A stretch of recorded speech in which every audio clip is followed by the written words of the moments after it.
नमस्कार मित्रों, कॉमिक्स राजा चैनल पे, जो कि आपका अपना ही चैनल है। आप सभी दर्शकों एवं व्यूवर्स को कॉमिक्स राजा का प्यार भरा नमस्कार, स्वागत व अभिनंदन। तो मित्रों, आज हम आपके लिए नागराज की 7th कॉमिक्स लेके आए हैं, जो कि एक खूनी यात्रा। पिछले भाग खूनी खोज में आपने पढ़ा था कि किस तरह नागराज डॉन को एक शिकागो की जेल से बाहर निकाल कर लाता है, तभी फ्लोरिडा नाम की लड़की उस पर हमला कर देती है। अब आगे क्या होता है वो जानने के लिए हम पढ़ेंगे खूनी यात्रा मित्रों। लेकिन कॉमिक्स स्टार्ट करने से पहले हम मित्रों राज कॉमिक्स का तहे दिल से शुक्रिया अदा करते हैं, थैंक यू, जिसके कारण कि हम ये कॉमिक्स आप लोगों तक इस चैनल के माध्यम से ला सके। एक बार फिर से मित्रों संजय गुप्ता जी और मनीष गुप्ता जी को तहे दिल से शुक्रिया उनका इस कॉमिक्स की प्रोडक्शन के लिए। तो चलिए मित्रों शुरू करते हैं नागराज की 7वीं कॉमिक्स, जिसका नाम है खूनी यात्रा।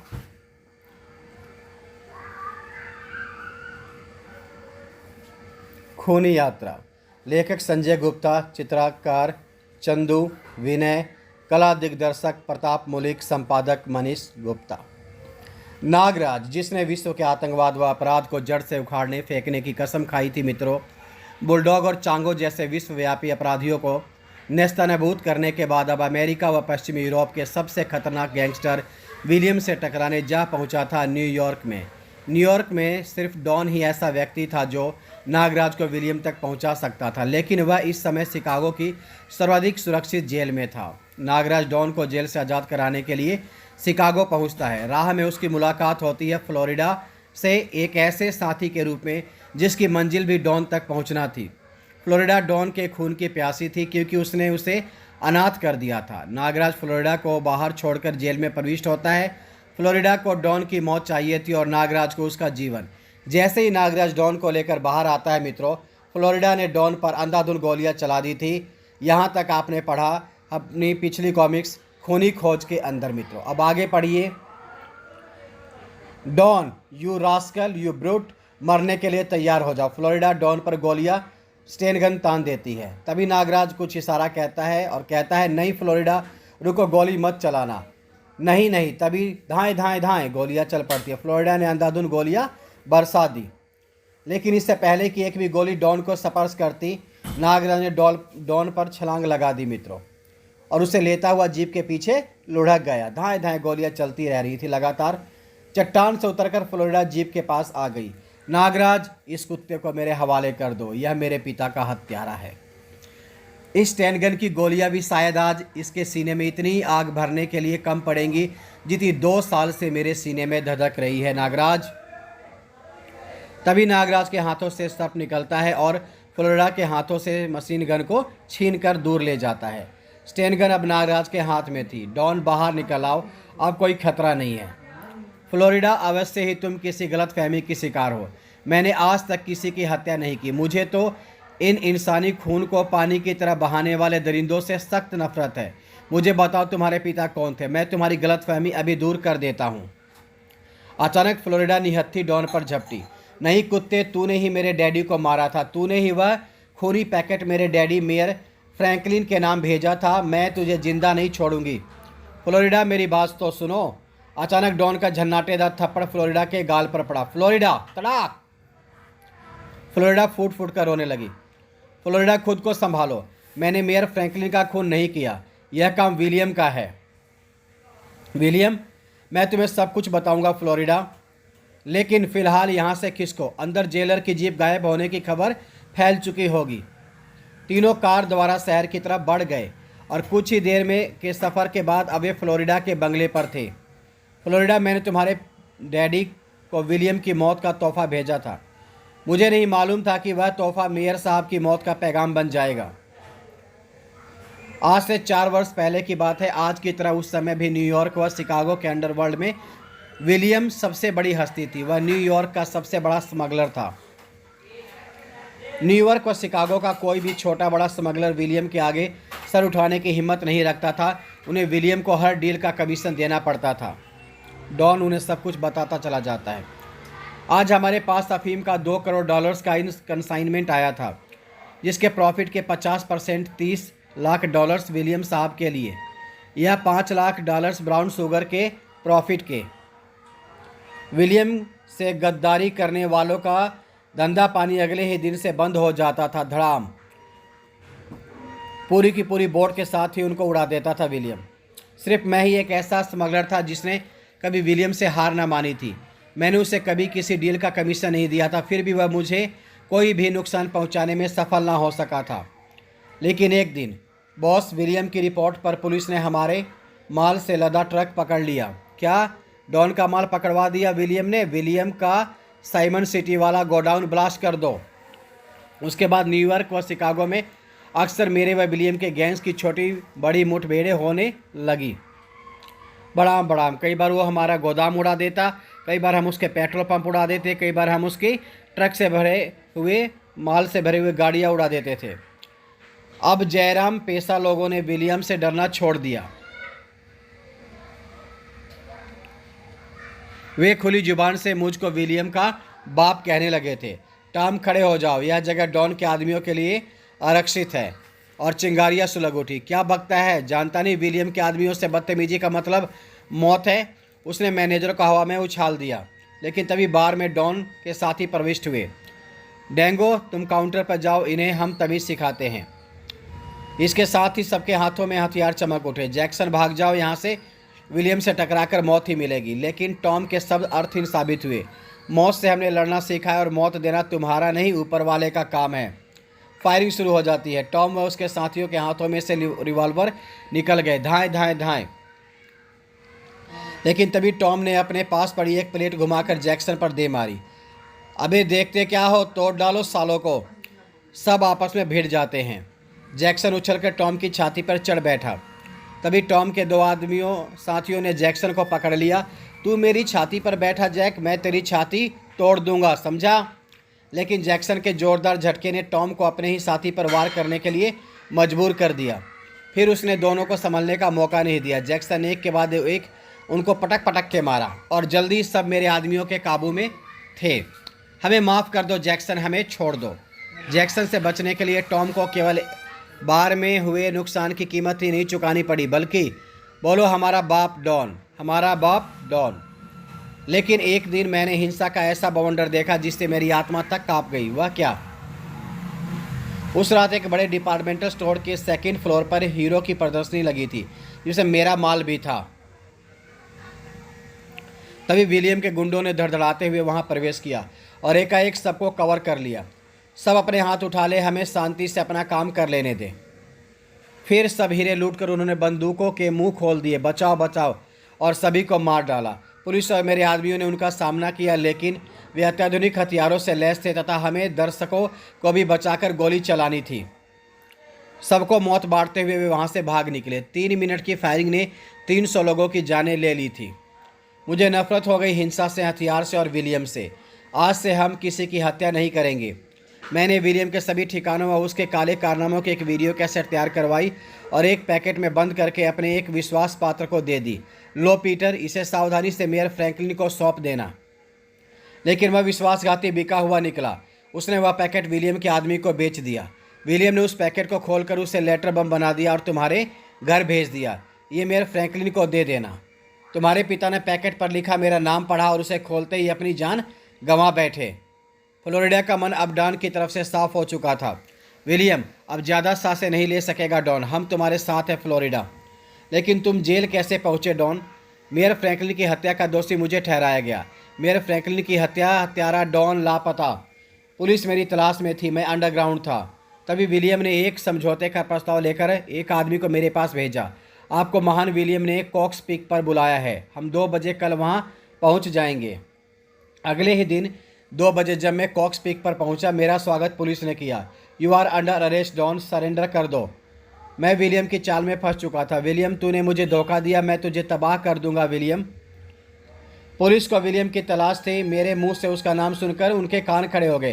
तुम विलियम के बारे में क्या जानते हो डॉन? मैं विलियम से खुद बदला लेना चाहता था, सो मैंने उन्हें कुछ ना बताया। मैं कुछ नहीं जानता उसके बारे में। तुम सब जानते हो, बताओ वह कहाँ मिलेगा? विलियम का पता ना बताने के कारण मेरी सज़ा बढ़ती गई। मिलॉर्ड, हम इससे पूछताछ के लिए रिमांड पर लेना चाहते हैं इसे। विलियम ने जेल में ही मेरी हत्या करवाने के कई प्रयास किए। एक गार्ड ने तो मुझ पर गोली ही चला दी थी, लेकिन मेरा भाग्य मेरे साथ था। मेरे खाने के बर्तन ने मेरी रक्षा की खटाक और गोली से मैं बच गया बर्तन की मदद से। उसके बाद मुझे सुरक्षा की दृष्टि से डेथ फोर्ट्रेस पहुंचा दिया गया और वहां से तुम्हारी मेहरबानी के कारण अब मैं विलियम से बदला लेने को आज़ाद हूं। डन, तुम 2 साल से जेल में हो और इस दौरान पता नहीं विलियम कहां से कहां पहुंच गया होगा। नागराज साहब भले ही केंचुली बदल ले लेकिन अपनी बाम्बी को नहीं छोड़ता। विलियम का अड्डा है बोस्टन और न्यूयॉर्क के बीच स्थित विक्ट्री आइलैंड। लेकिन नागराज, मुझे अभी तक यह नहीं पता चला है कि तुमने मुझे आज़ाद क्यों करवाया। डॉन, मैं यहाँ विलियम को ख़त्म करने आया हूँ। वह आतंकवाद को बढ़ावा देता है और मैं आतंकवाद का दुश्मन हूँ। हाँ, वह विमान अपहरण का विशेषज्ञ है और यहाँ उसका स्कूल भी है जहाँ वह आतंकवादी तैयार करके दूसरे देशों में भेजता है। लेकिन तुम अकेले उसका क्या कर लोगे? वह यहाँ की दूसरी सरकार है नागराज। मुझे अपने पर पूरा भरोसा है। डॉन, और फिर तुम दोनों भी तो मेरे साथ हो। हाँ, हम तुम्हारे साथ हैं नागराज। हमें विक्ट्री आइलैंड जाने के लिए बोट चाहिए डॉन। वह सब इंतजाम मैं कर लूँगा अगले ही दिन। यह मेरी प्राइवेट लॉन्च है, इसमें बहुत सी विशेषताएं हैं। तुम मुझे विलियम और उसके टापू के बारे में कुछ बताओ डॉन। डॉन दोनों को एक टीवी स्क्रीन के सामने ले गया। मैं तुम्हें वही वीडियो कैसेट दिखाता हूँ। यह द्वीप न्यूयॉर्क से 200 किलोमीटर दूर विलियम की प्राइवेट प्रॉपर्टी है। टापू के किनारे खड़े ये लॉन्च और शिप उसके व उसके साथियों की निजी इस्तेमाल के लिए हैं। टापू पर ये घर उसके गुंडे व बदमाशों के हैं जो उसके लिए हर गलत काम करते हैं। इन्हें विलियम के महल के स्कूल में प्रशिक्षित किया जाता है। हर प्रकार का मल्ल युद्ध सिखाया जाता है उन्हें, जैसे जूडो, कराटे, कुंग-फू, कुश्ती। उन्हें हर प्रकार के हथियारों से परिचित कराया जाता है, tank, stand gun, machine gun चलाना, यहाँ तक कि हवाई हमले से भी उन्हें वाकिफ़ करवाया जाता है। इनके निशाने अचूक होते हैं, उन्हें निशाने की तगड़ी प्रैक्टिस करवाई जाती है और यह सब विलियम की देख रेख में होता है। शाबाश, तुम सब अच्छे निशानेबाज हो। तुम सबकी ट्रेनिंग पूरी हुई। कल तुम सबको भारत जाना है और वहाँ तोड़फोड़, हिंसा, आगजनी, लूटपाट करनी है तथा उन विमानों का अपहरण करना है जिनमें VIP सफ़र कर रहे हों। इसके बदले में विलियम को दूसरे देशों से भरपूर धनराशि मिलती है जिसे वह अपना छोटा सा देश चलाता है। सांप्रदायिक दंगे वहाँ की कमज़ोर नस है। वहाँ जाओ और चारों तरफ आतंक फैला दो। हा हा हा। जिससे और देशों में भी हमारे कमांडोज की डिमांड बढ़े। हा हा हा। हमें मालूम है बॉस, हमें वहाँ क्या करना है। टापू के 3 तरफ रेतीला तट है जहाँ इतनी अधिक सुरक्षा व्यवस्था है कि समुद्र की कोई मछली भी गार्ड्स की निगाहों से बचकर टापू पर नहीं आ सकती। और चौथी तरफ है पहाड़ी। इसी में कहीं विलियम का हेडक्वार्टर स्थित है। हेडक्वार्टर में उसका पूरा शस्त्र भंडार है जहाँ पे bomb, rocket launcher, sten gun, machine gun और अत्याधुनिक शस्त्र रखे हुए हैं। और यह है ब्लड रूम, हेडक्वार्टर में ही बना सुरक्षा का सबसे बड़ा साधन, जिसमें यह मिसाइल लॉन्चर लगा है जो उन्हें समुद्री एवं हवाई हमलों से बचाता है। और पहाड़ी के ऊपर लगा यह राडार उन्हें हर खतरे से आगाह करता है। नागराज, विलियम के ख्याल से राडार पर नियुक्त टेलो अकेला ही राडार की सुरक्षा के लिए काफ़ी है। समुद्र की तरफ से ये एक और फौज है जो टापू की रक्षा किसी भी बाहरी खतरे से करने में सक्षम है। कुत्तों की फौज। अगर इन्हें पता लग जाए कि कोई पहाड़ी की तरफ से ऊपर चढ़ रहा है तो ये मिलकर बड़े बड़े पत्थर नीचे लुढ़का देते हैं। और अब तक नागराज विलियम के अड्डे के बारे में काफ़ी कुछ जान चुका था। डॉन, हम कितनी देर में वहाँ पहुँचेंगे? 3 घंटे में नागराज, लेकिन टापू पर पहुँचने के 2 किलोमीटर पहले ही हम लॉन्च छोड़ देंगे। उसके बाद हम तैरकर टापू तक पहुँचेंगे, क्योंकि टापू के 2 किलोमीटर के परिधि के समुद्र में केवल विलियम की आज्ञा से ही कोई नौका या विमान घुस सकता है। बिना आज्ञा की घुसपैठ होने पर राडार तोप को सचेत कर देता है। नागराज, टापू नजर आ रहा है। एक बार फिर सोच लो, क्या तुम दोनों इतना तैर लोगे? हाँ। फिर लॉन्च रुक गई। फ्लोरिडा, मेरी कमर पर चढ़ जाओ। फ्लोरिडा नागराज की कमर पर चढ़ जाती है। उसके बाद कुछ ही देर में वे टापू पर पहुंच जाते हैं। डॉन, काम शुरू करो। हाँ, मैं एक एंकर इस गन द्वारा ऊपर छोड़ूंगा जिसके सिरे पर यह रस्सा बंधा है। एंकर ऊपर चट्टानों में अटक जाएगा और फिर हम उसके सहारे ऊपर चढ़ जाएंगे। डॉन ने गन ऊंची की और एंकर ऊपर पहुंच गया, लेकिन खींचते ही नीचे आ गया और लगता है अटका नहीं कहीं। डॉन ने फिर कोशिश करनी चाहिए, लेकिन नागराज ने उसे रोक दिया। डॉन, वक्त बर्बाद ना करो। आओ दोनों मुझे पकड़ लो। और नागरस्सी पहाड़ी की तरफ चल पड़ी। आओ हम ऊपर, जल्दी ही ऊपर होंगे। ऊपर जाकर नागरस्सी अपने आप एक चट्टान पर लिपट गई। दोनों ने नागराज को मजबूती से जकड़ लिया और नागराज के झटके देते ही वे ऊपर उठने लगे। नागराज ने जो नागराज की कलाई से निकलती है, एक विशेष इशारे पर सिमटती शुरू हो जाती है, जिससे नागराज ऊपर उठता चला गया। कुछ ही पलों में तीनों पहाड़ी पर पहुंच गए और नागरस्सी पूरी सिमटकर नागराज की कलाई में चली गई। नागराज, पहले हम उस राडार स्टेशन को नष्ट करेंगे। अच्छा चलो। ओह! आगे बढ़ती फ्लोरिडा का पैर अलार्म से उलझ गया। ओह! अलार्म की आवाज़ कुत्तों के अलावा किसी को नहीं सुनती थी। कूं कूं, वुफ वुफ। जहाँ से भी अलार्म की आवाज़ आती वे वहाँ पहुँच जाते। कुत्ते उन्होंने चारों तरफ से घेर लिया। Woof woof. ओह, लगता है इसमें से किसी का पैर अलार्म पर पड़ गया है, हम में से। नागराज, जल्दी ही कुछ करना होगा, इनके भाले विष में बुझे हुए हैं। डॉन, फिक्र ना करो। तभी नागराज के हाथ से नागरस्सी निकलती है और उन कुत्तों से जाके लिपटनी शुरू हो जाती है। गू गू गू। और एक के बाद एक नागरस्सी निकलती है और कुत्ते दूर जाके गिरने शुरू हो जाते हैं। लेकिन कुत्ते बहुत थे। नागराज हर तरफ घूमकर हमला कर रहा था, फिर भी नागराज बचो। डॉन ने कुत्ते को टांगों से पकड़कर उठाया और जोर से उछाल दिया एक तरफ, और वह जाके भाला पेड़ पर गड़ गया। तभी एक कुत्ते ने फ्लोरिडा पर हमला कर दिया। Woof woof. नागराज ने उसे अलग करना चाहा, लेकिन उसकी बेल्ट खुल गई और भाला नागराज के हाथ में आ गया।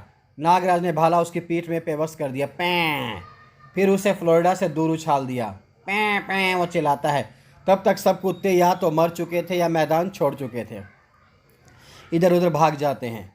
टेलो कुत्तों के चुप हो जाने से हैरान था। ये सब अचानक चुप क्यों हो गए? नागराज, डॉन और फ्लोरिडा राडार स्टेशन की तरफ बढ़ गए। नागराज, अगर टेलो को किसी खतरे का पता चल गया तो वह अलार्म बजा देगा। तुम फिक्र ना करो, मैं सब संभाल लूँगा। टेलो ने चारों तरफ देखा, लेकिन उसे कुछ ना दिखा। अरे, सब कुत्ते कहाँ गए? अरे, तभी उसे एक कुत्ता पेड़ पर टंगा दिखा। इससे पहले कि टेलो कुछ समझ पाता, नागरस्सी ने टेलो को जकड़ लिया था मित्रों, और अगले ही क्षण नागराज ऊपर पहुंच गया। नागरस्सी के खुलते ही टेलो नागराज पर झपट पड़ा। उसने नागराज पर हमला कर दिया। ठक ठक। उफ! नागराज बाल बाल बचा। टेलो ने नागराज को दबोच लिया और ऊपर उठा लिया।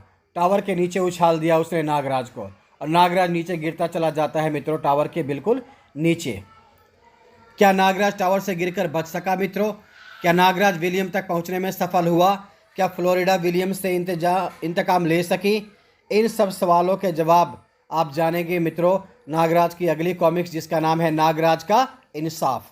तो मित्रों, फिर मिलेंगे अगली कॉमिक्स के साथ, जिसका नाम है मित्रों नागराज का इंसाफ। तब तक के लिए आप कॉमिक्स राजा को आज्ञा दीजिए मित्रों। आपका दिन शुभ हो। धन्यवाद। Thank you very much.